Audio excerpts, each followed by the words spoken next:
Dismissing evidence, a symptom of pride. Acts 4:14-18. But seeing the man who was healed standing beside them, they had nothing to say in opposition. But when they had commanded them to leave the council, they conferred with one another, saying, "What shall we do with these men? For that a notable sign has been performed through them is evident to all the inhabitants of Jerusalem, and we cannot deny it. But in order that it may spread no further among the people, let us warn them to speak no more to anyone in this name." So they called them and charged them not to speak or teach at all in the name of Jesus.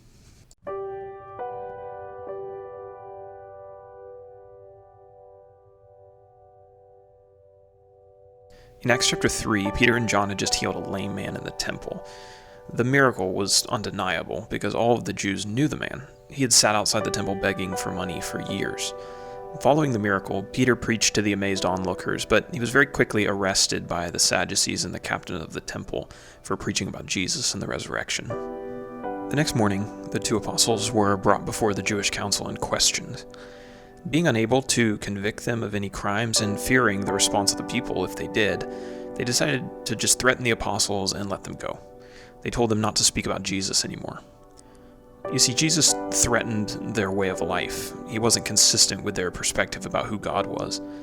So although they couldn't deny the miracle, they tried to suppress the teaching.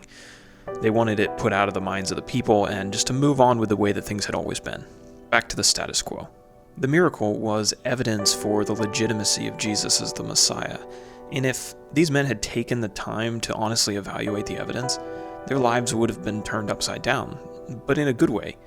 If they had followed the facts instead of suppressing them, they would have become disciples. Following the evidence is always going to lead you to the truth. And while it's easy to acknowledge that verbally and affirm it mentally, it's more difficult to live it out in practice. This got me thinking, how often am I like the Jewish council members? I have a way of living that's comfortable to me, the status quo. It's more comfortable for me to dismiss evidence that contradicts my status quo than to take the time to honestly evaluate it. It just is, for probably all of us. When I hear a fact or a line of reasoning that contradicts what I've always believed, it's easy to default to either of two options. Either to assume that I'm right and the contradictory evidence is wrong, the key word being assume, or to bank on the fact that people who view things like me have already come up with a rebuttal to the contradictory evidence, even if I haven't studied it.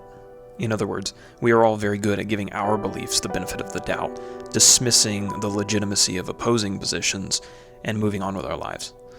But if we allow ourselves to do that, we're going to end up in the same spot as the Jewish council. We're going to find ourselves in opposition to the truth because we aren't humble enough to evaluate whether what we believe is actually consistent with the evidence. So be humble. Be humble enough to admit you may have something to learn, because God opposes the proud, but gives grace to the humble.